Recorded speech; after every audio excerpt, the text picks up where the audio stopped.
Good afternoon, everyone.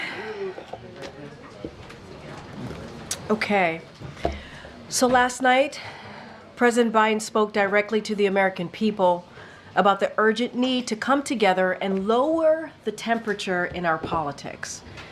We must remember that while we may disagree, we are not enemies. We are fellow Americans, and we must stand together. We must stand together in the wake of an attempted assassination on the former President of the United States.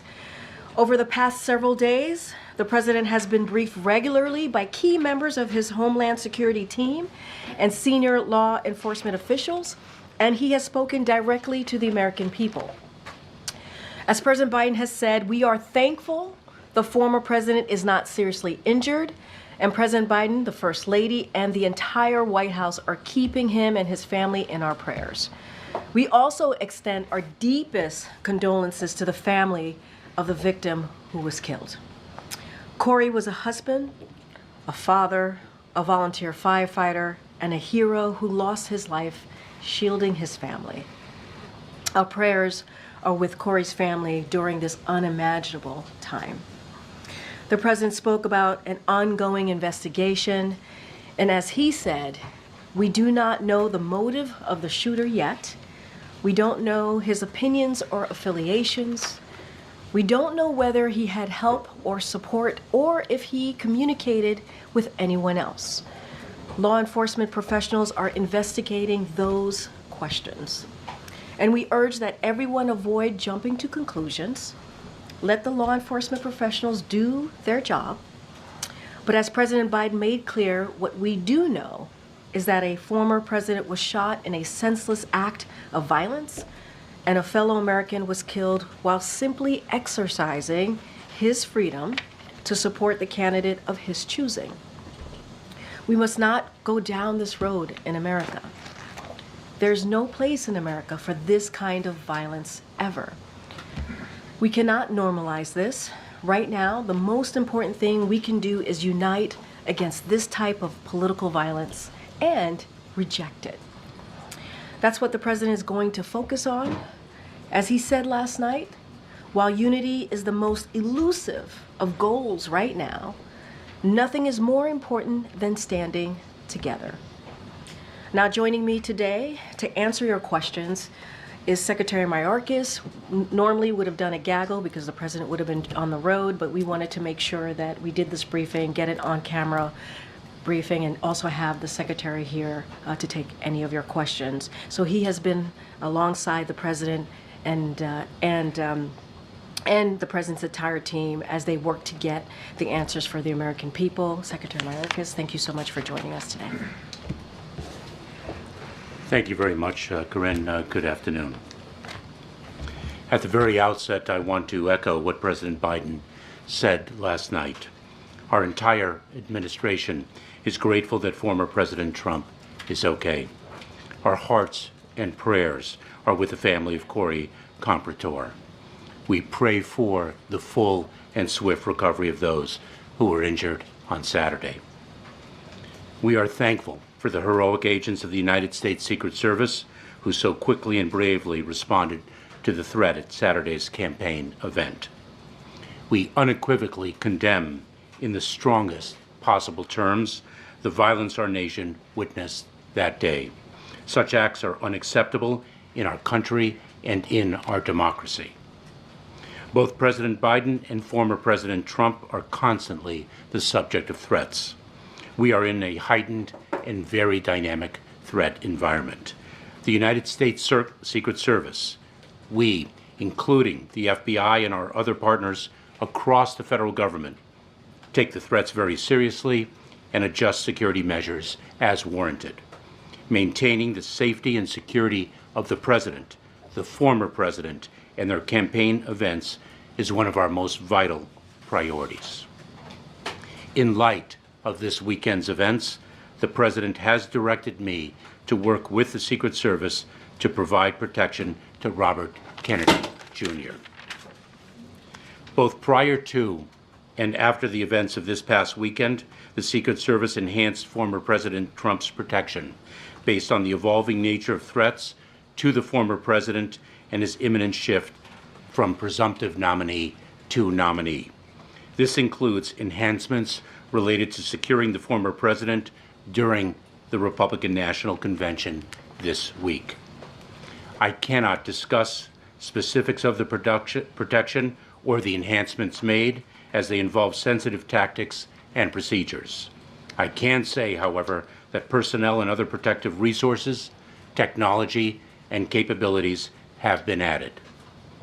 At the RNC, we have steadily increased implementation of significant physical and technical enhancements at every protective venue in support of protectees, including miles of anti-scale fencing, screening technology, and tactical support.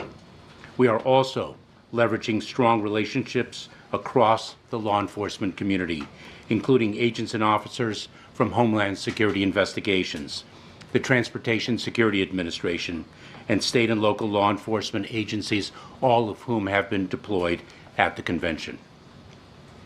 Since the attempted assassination of former President Trump, we across the government are focused with urgency to understand how it happened. At President Biden's direction, an independent review of the incident will be conducted, one that will examine the Secret Services and other law enforcement actions before, during, and after the shooting, to identify the immediate and longer-term corrective actions required to ensure that the no-fail mission of protecting national leaders is most effectively met. The men and women of the Secret Service have one of the most solemn and difficult jobs in government. Their work involves tremendous sacrifice, risk, and bravery. We saw those qualities in action on the stage at this past Saturday's event. With respect to the tragic event of Saturday, the FBI is leading the criminal investigation, which is ongoing. An independent review will be conducted to understand the facts regarding protection of the event and make findings and recommendations accordingly. I will therefore not be able to comment on the facts subject to investigation and review at this time. With that, I will take your questions. Thank you, Secretary. On that independent review, who will lead that independent review? What is the timeline for how long it will take to understand the failings that happened on Saturday? And will those findings be made public, or at least a summary of those findings be made public? We are indeed in the process of selecting who will lead the independent review. The findings indeed will be made public. It is very important that we achieve transparency so that the American people have confidence in the work of the review and in its findings and recommendations. And we need to move with swiftness and urgency because this is a security imperative. That's right, Mr. Secretary. On that, does the President have confidence in the Secret Service director after Saturday's failures? I have 100% confidence in the director of the United States Secret Service. I have 100% confidence in the United States Secret Service. And what you saw on stage on Saturday with respect to individuals putting their own lives at risk for the protection of another is exactly what the American public should see every single day. It is what I indeed do. Thank you, Secretary. Is the Secret Service stretched too thin? The Secret Service in times like this calls upon other resources and capabilities to handle a campaign of this magnitude. This has been the case each and every presidential campaign. We draw upon resources not only across the federal government, but with state and local law enforcement. And I do intend to speak with members of the Hill with respect to the resources that we need. And a few House Republicans have suggested that this was an inside job, that this administration or the Secret Service wanted Donald Trump to get shot. There are conspiracy theories proliferating online. How do you feel? How does the rank and file feel when they hear that? So let me just say this. First of all, that is preposterous, and it is also dangerous to propagate rumors that are so unequivocally false and provocative. And as the president so powerfully said to the entire nation, we have to tamp down the rhetoric in this country. The rhetoric itself creates a threat environment that really is quite dynamic and evolving. Mr. Secretary, what concerns you about the fact there were witnesses who had identified a gunman on the building? There was local law enforcement assigned to that building, and of course the Secret Service having the overall responsibility. Where do you think a breakdown may have occurred? Is it because you had to rely on local law enforcement, maybe not having the kind of synergy you might need? Where do you see the breakdown with witnesses saying there's a gunman and action not happening fast enough? There have been statements by many people with respect to what did and did not occur. We're going to let the investigation and the review deliver the factual findings, and will act upon those. We rely upon local law enforcement and other assets, resources, and capabilities every day. And we are incredibly proud to do so, and we're incredibly proud of the courageous law enforcement officers upon whom we rely. Sir, in the time that you've been here, the former president has selected J.D. Vance. What can you tell us about the security for the running mate? So the United States Secret Service, when a selection is made, will provide the appropriate level of security. When you say we're in a heightened threat environment, what's the underlying reason for that? What can you tell us more about that? So this is something that both Director Wray of the FBI and I have communicated publicly, both in hearings and outside the hearing context. The threat landscape is very dynamic, both domestically, with the rise of domestic violent extremism. The rhetoric to which one reporter referred only contributes to that. And of course, we have seen the foreign threat environment increase as well. Thanks, sir. Jen. Thank you. You just said that you have 100% confidence in the Secret Service. Does the president share that confidence? Have you talked to him about it? I will not speak for the president, but I know as a protectee, he's incredibly. I'll speak to that when it's my turn. Go ahead. Hi, Secretary. Thank you. Can you speak to any enhancements to the president's security for his trip to Las Vegas this week and other locations? I mean, how has that changed, if it's changed at all? And I have a second question as well. So I'm not in a position to share particulars because we do not disclose tactics, techniques, and procedures. But let me say that adjustments have been made to the former president's detail, to the current president's detail, as well as to the vice president's detail. And with social media companies, I mean, terms like deep state have been one of the most viral terms over the weekend on platforms like X, on Meta. Has there been any outreach to these companies from administration officials to try and stop the disinformation or kind of quell it in any way? Well, the rhetoric that we hear, we are very mindful of the First Amendment right that is one of the underpinnings of this country. And so the balance between respecting the First Amendment and actually rhetoric that can be addressed by these social media companies is something that we deal with on an ongoing basis. Thanks so much. Law enforcement officials tell ABC News that the building where the shooter was on the roof was actually the staging area for the local police tactical team who was watching over the crowd. I understand you can't comment, you have an independent review, but why would the Secret Service not be tasked with overseeing that building with a direct line of sight at the former president? So once again, I will not comment on specific facts or asserted facts with respect to the subject of the independent investigation. Both the review and the FBI's criminal investigation. But remember something, that local law enforcement with whom we work all across the country, including, for example, at national security special events such as the NATO summit that concluded successfully, that is something that we do all the time. It's a very well-defined protocol and regime. Was the local law enforcement in direct communication in real time with the Secret Service, or was there some sort of breakdown there? Again, I'm not in a position to speak of particular facts of what did and did not occur on Saturday. Mr. Secretary, would the president dismiss his Secret Service director if this investigation returns findings of failures by that agency that could have been prevented? I am not in a position to speculate, nor should I.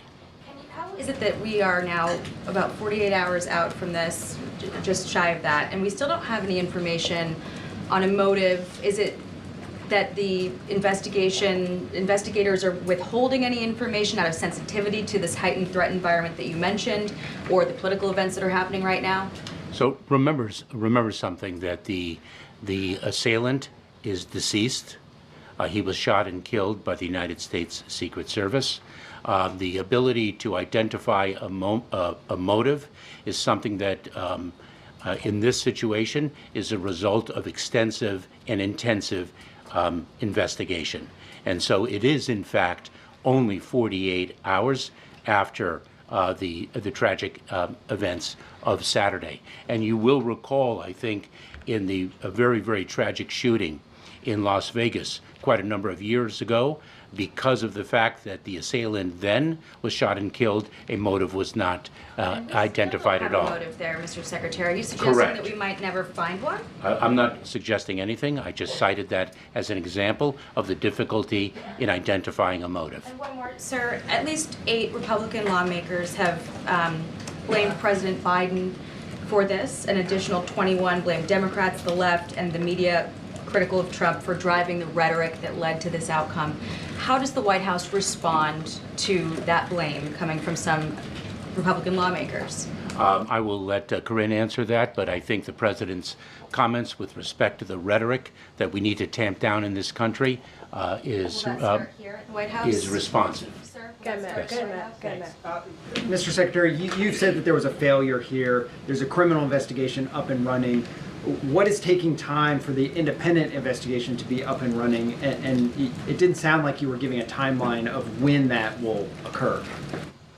We're going to commence the independent review as quickly as possible.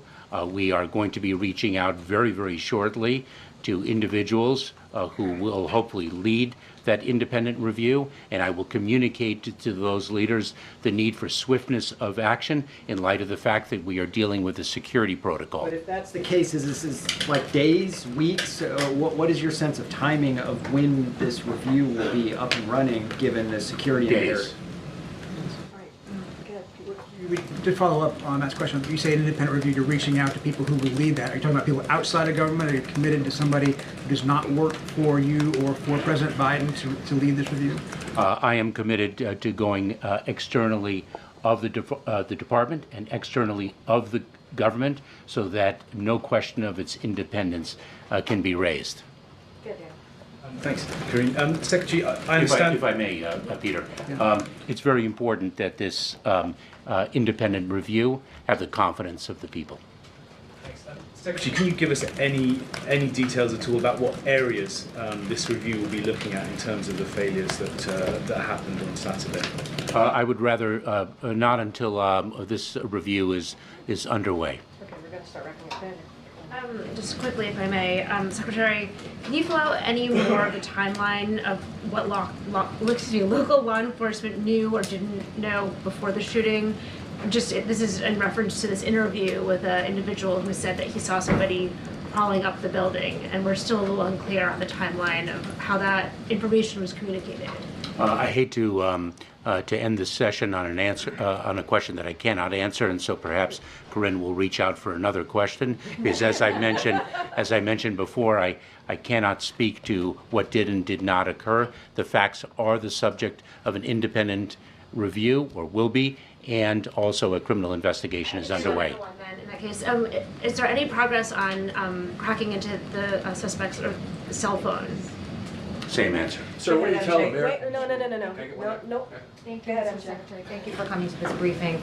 You said that you have 100% confidence in the Secret Service. Do you have 100% confidence in Director Cheadle specifically? Yes. And Mr. Secretary, since Saturday, has anyone been reassigned or removed from Donald Trump's security detail? I don't have knowledge of that. I do not believe so. Okay, last question in the back. Go ahead. Thank you, Mr. Secretary. Is the U.S. Secret Service, they're responsible for, of course, protecting a wide variety of events. Are they considering changes to the type of outdoor events that will be coming up in the next, 4 months of campaigning for candidates on both sides? We are constantly, the Secret Service and the entire community is constantly assessing the threat environment, the threat landscape, and making adjustments accordingly. And so that is a factor in our assessment of the landscape. Thank you, sir. What do you tell Thank you, sir. Americans? Thank you. Thank you. Sir, what do you tell Americans who may feel nervous about going to political rallies now, sir? Any? Okay, thank you so much, Secretary. Appreciate it. I just have one more thing and then we'll continue. So I want to take a minute to thank Kelly O'Donnell, your outgoing president of the White House Correspondents Association. Kelly, the past year has presented no shortage of news, opportunities and challenges. You've been a great partner day to day here at the White House, and we've closely worked together on major events, minor logistics and travel, both domestic and foreign. I want this room and the many members of the WHCA to know that you have had a trusted ally, friend, and leader in Kelly O. And you have always advocated heartedly on behalf of your fellow journalists, and we are grateful for your service, and we are relieved you will still be on the beat here at the White House and in the briefing room. It has been a joy, and I've had the opportunity to know you for some time, even before being at the White House, and I really appreciated more personally your guidance, your mentorship in tough times.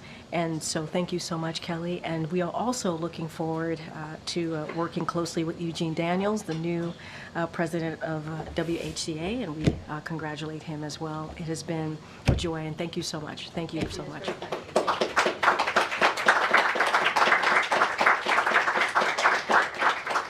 All right, Zeke, let's go. Following up on Jay's question there, does the president have confidence in the director of the Secret Service? So a couple of things, yes. So the answer is yes, but I do want to say the director is working hard to examine what happened and to ensure protectees have needed security.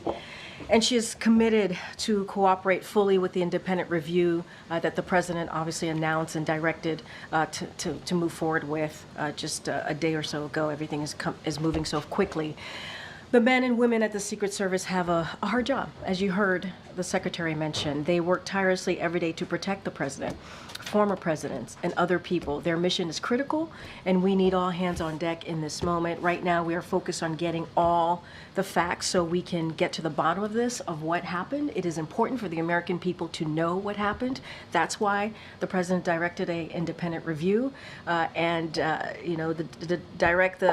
direct an independent review, if that's what the president asked for, direct the Secret Service to provide Donald Trump and all other protectees the resources needed to ensure safety, and order the Secret Service to review all security measures for the Republican Convention, which is what you've heard directly from the Secret Service speak to in the past 24 hours or so.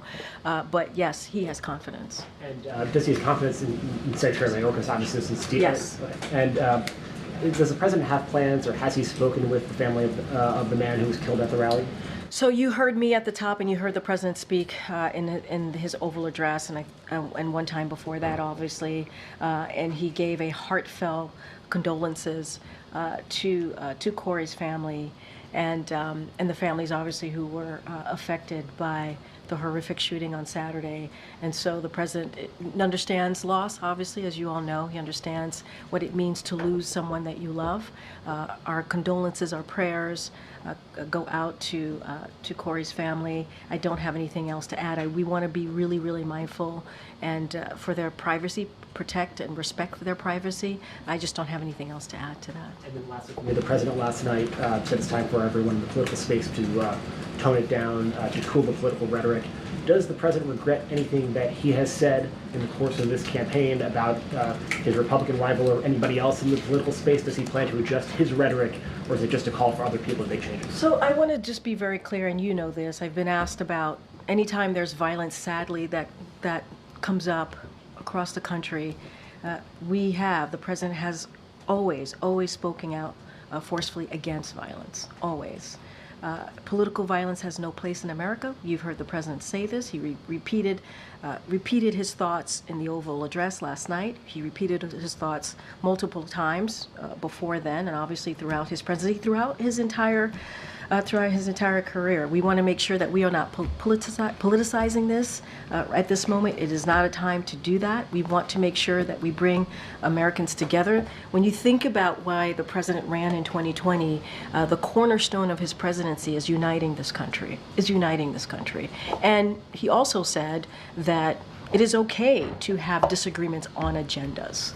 It is okay to have disagreements on character or record, but we cannot have violence in this country, and that is something that he's going to continue to be very, very clear about. Does he or does he not regret anything that he has said about former President Trump or any of the other political rivals? What I will say is the president has forcefully spoken out against violence. That is something that he has done over and over again, and he believes that, he feels strongly about the stakes of this campaign. He feels very, very strongly about that.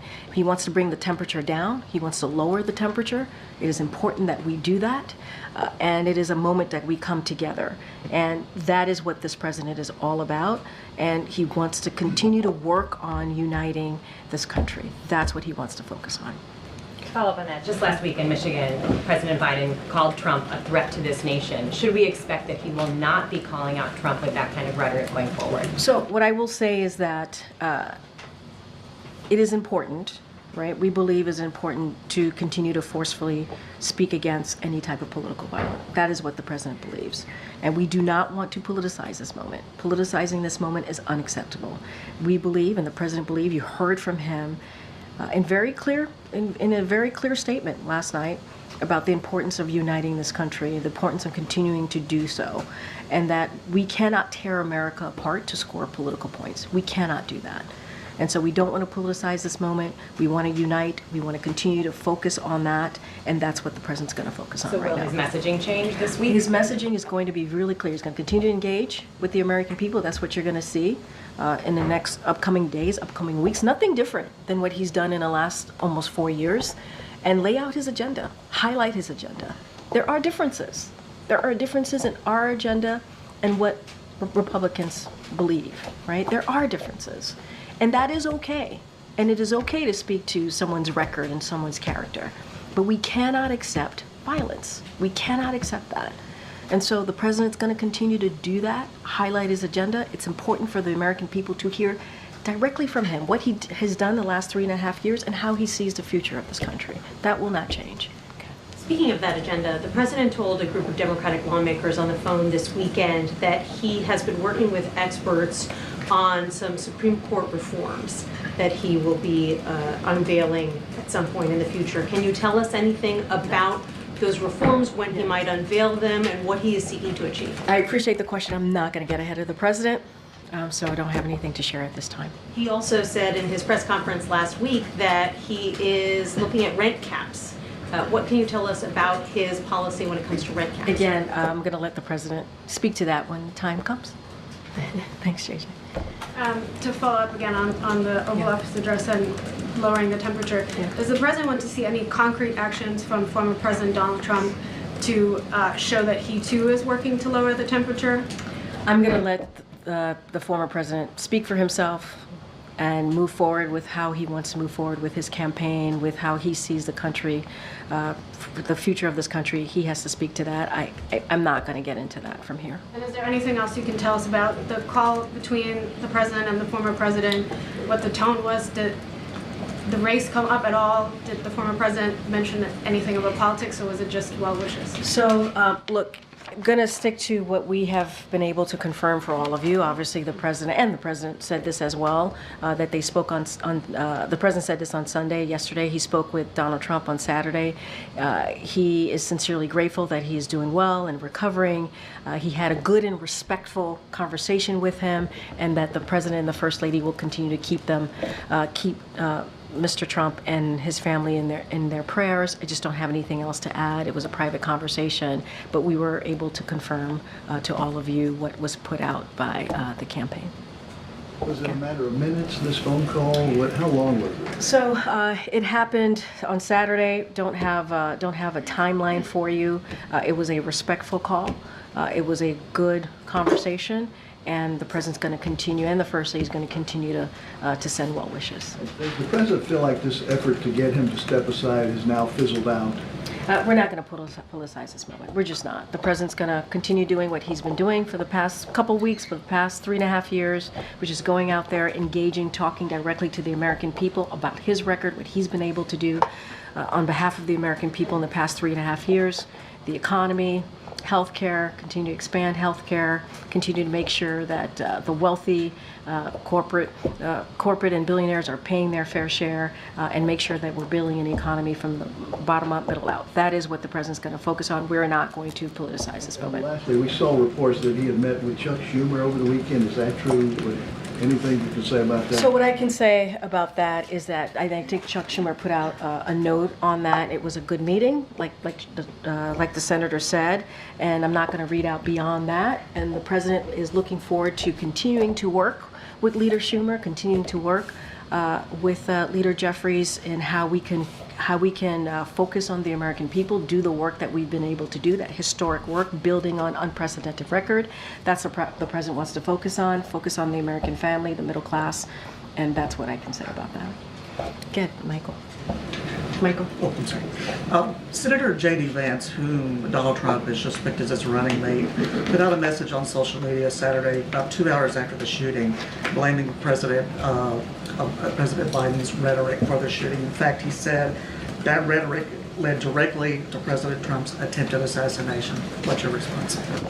I mean, I've kind of gotten this question in many different ways.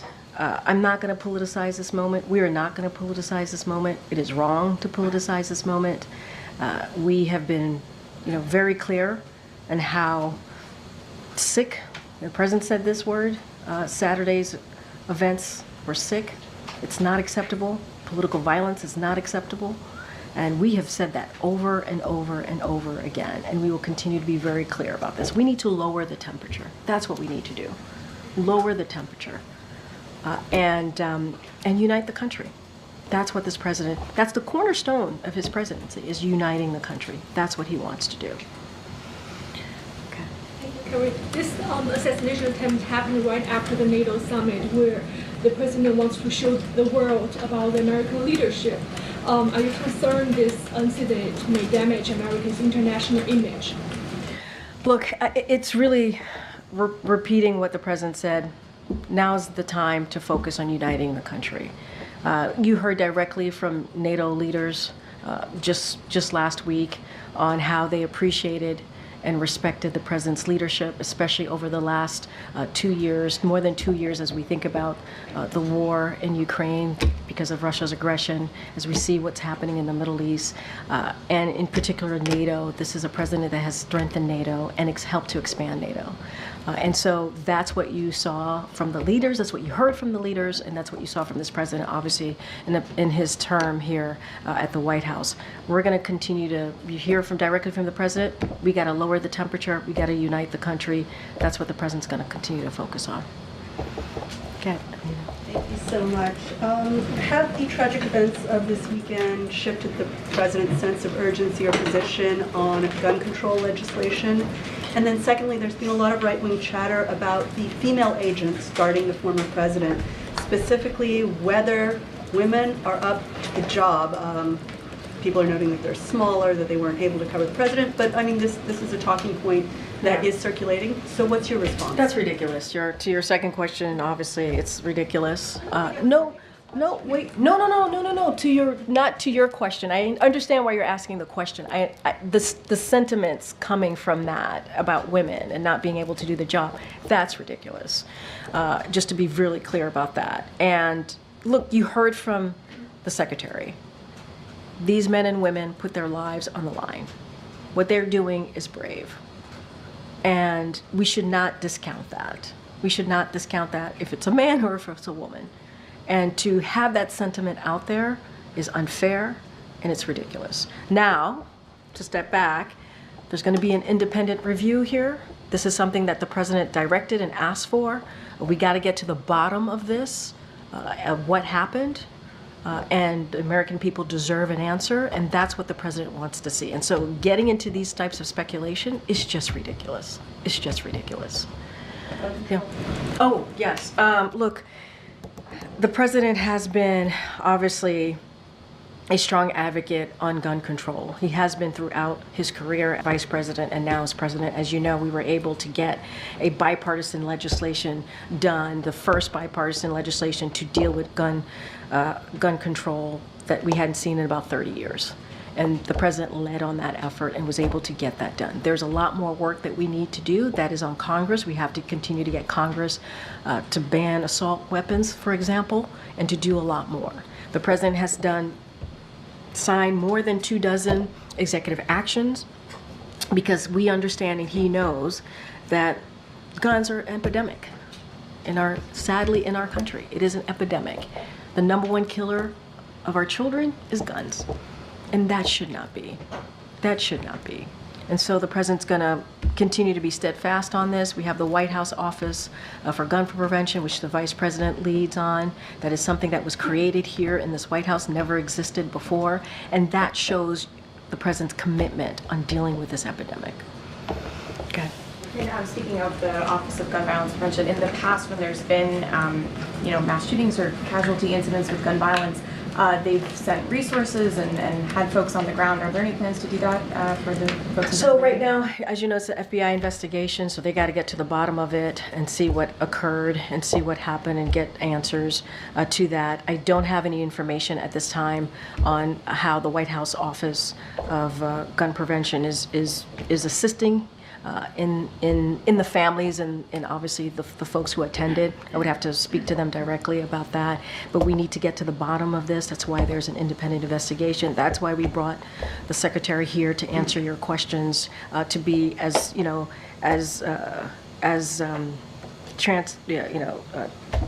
transparent as we can be at this time. We got to let the investigation move forward, but it's important to do that. And hopefully we'll have more to share with you on your question. Okay. Thank you. Is it the White House counsel's view that the Attorney General has the legal authority to appoint special counsels? Look, if you're speaking to the announcement that came out, I have to refer you to Department of Justice. I don't want to have an opinion from here. Department of Justice is independent. As the president has said, even during his 2020 election, he said that he would want to restore the independence of the Department of Justice. He's done just that. They make the decision on their cases independently, so that's a question that I would have to refer all of that to Department of Justice. After the president paused his campaign events over the weekend, obviously he didn't go to Texas. Now he's heading to Las Vegas this afternoon. Can you give us a preview of what to expect? Are we anticipating a different tone out on the road than we're used to seeing with the president when he's out on the trail? So as I mentioned a couple times before, and as the president has said, we have differences in our agenda. We do. What we believe is very different than what Republicans believe and how we see the future of this country. And that is important, to have differences. It is important. It is okay to have differences. And so he will talk about each of those differences. It is crucial, though. It is important that we bring the temperature down. That's what the president has said. That's what he wants to see. And, he's going to live through those values, and that's what you're going to see. Talk about his agenda, highlight his agenda. That's what you'll see in the next couple of days. Go ahead, Jackie. Thank you, Karine. Taking another stab at the question you've answered several different ways, but I guess more simply, are we going to continue to hear the president in official events or on the campaign trail use the phrase threat to democracy specifically?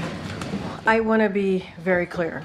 The president's always going to denounce violence, forcefully denounce it. He's always been against this throughout his career, throughout the last 4 years. We do not want to politicize this. It's unacceptable to do that. That's what the president has said. It is time to bring this country together, to bring American people together. That's what he wants to see. And so that's where I'm going to leave it. He wants to unite this country. And that is something that he's been saying since 2019. That could be really hard to do, though, if you're trying to make a shift away from what has been the platform of this administration, of his campaign, in that the view is that Trump and the MAGA Republican agenda is a threat to democracy. So how do you get that message across while bringing the temperature down? How is that phrasing going to be replaced? Is it going to be replaced? Well, look, what I can say is this.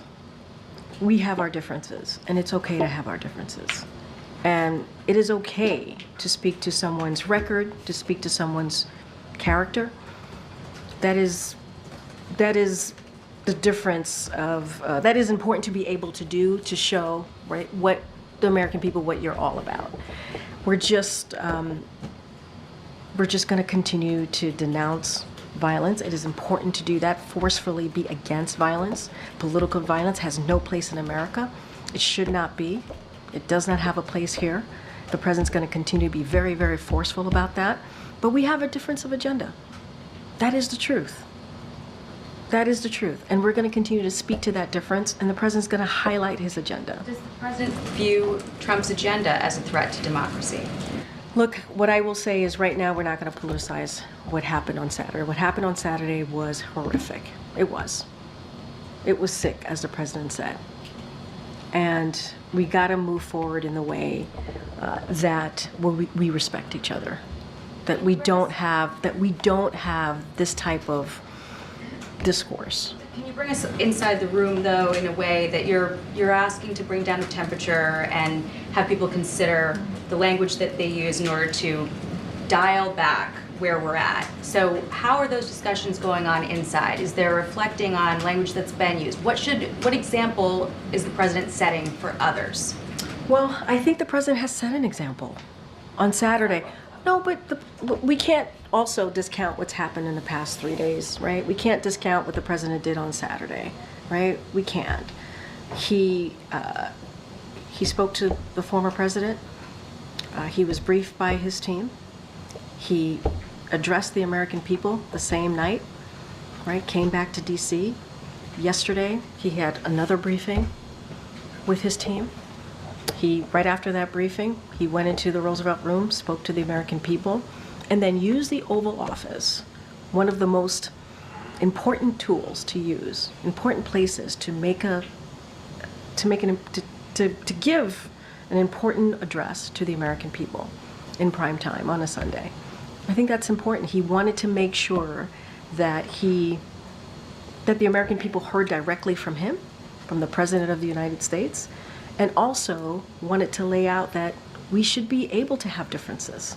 Violence shouldn't be a part of that, right? He wanted to lay that out and say we have to bring the temperature down. I feel like those 3 moments that we've seen in the last three days shows how the president is moving forward. It does. And it is lowering the temperature, saying violence has no part in our democracy in America, and saying it is okay to have differences. He also said that. He also said it's okay to have differences. Go ahead, Annie.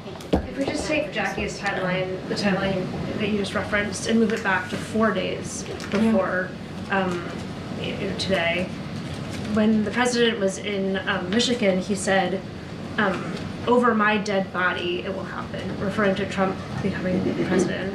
He also said, another 4 years of Trump is deadly serious. Deadly serious. And I think that's the type of language that we're referencing here. And would it be possible to get some sort of indication about whether that kind of language is what we'd expect to continue to hear from the president? So look, what I would refer you to is basically what I told Jackie's the last 3 days, and what the president has said. You heard directly from him, what he's laid out, how he sees the future, how it's important to be able to speak to different agendas. It is important to speak to someone's record, someone's character. Violence has no place in America. Political violence is not okay. It is not. It is just not. The president said what we saw on Saturday was sick. I've said this about 3 times. Use that word 3 times in this press briefing. It is not something that we should condone. We have to condemn violence. And that is something that this president has done throughout his career. And I think we're clear on that. It's just will the language shift from the president, given what you're talking about? What I will say is you'll hear the president highlight his agenda over the next couple days. He will continue to do that. He will speak to the importance of the American people understanding the differences of where he stands and where Republicans stand. I got to be mindful here because it is a campaign that we're speaking about. And I think, though, if you look at what the president said, if you heard what the president said the last 3 days, and how he's led this country in this horrific time that we saw coming out of Saturday, I think that's important. And I think that's what the American people want to see. Toning down the rhetoric, and condemning violence. I got to wrap it up. Go ahead. I'm being Karine. pulled. Yeah, thanks, Karine. So then, given the language from the leader of the free world, how does the president or the administration bear any responsibility for the environment that we're in? What I will say is, and this is just a repetitive of what I'm saying here, we have to lower the temperature. You heard that from the president. There's no place in America for violence. It is important that we are really clear about that. We do not know. We do not have the answers to what happened on Saturday. What we know is a former president was shot. That is not something that should be accepted here, right? That is something that we have to condemn. That's what we know. There are a lot of questions that are still out there. There are a lot of questions that are still out there, but we have to lower the temperature. But the president from the Oval Office said we have to look. Yeah, the president from the Oval Office said we have to lower the temperature, but he never said it starts with me. When it comes to political rhetoric out there, when it comes to being mindful of how we are moving forward with our politics here, it takes all of us to lower that temperature. And I think that's important. That's important to note, right? And I think that's what the American people want to see. They wanted to hear what the president said in the Oval yesterday. They wanted to hear what the president said on Saturday, right? It is important to speak to the moment that we're in and say, we gotta condemn this type of violence. We do. Now, there are a lot of open questions here. We don't have answers to those open questions. The independent investigation will be thorough. That's what the president wants to see. We want to get to the bottom of it because there are questions that the American people should know as to what happened, what led to that awful, awful night on Saturday. I have to actually, the president is waiting for me, so I have to actually go. I'll see you guys on the road. Thanks, everybody. Thank you.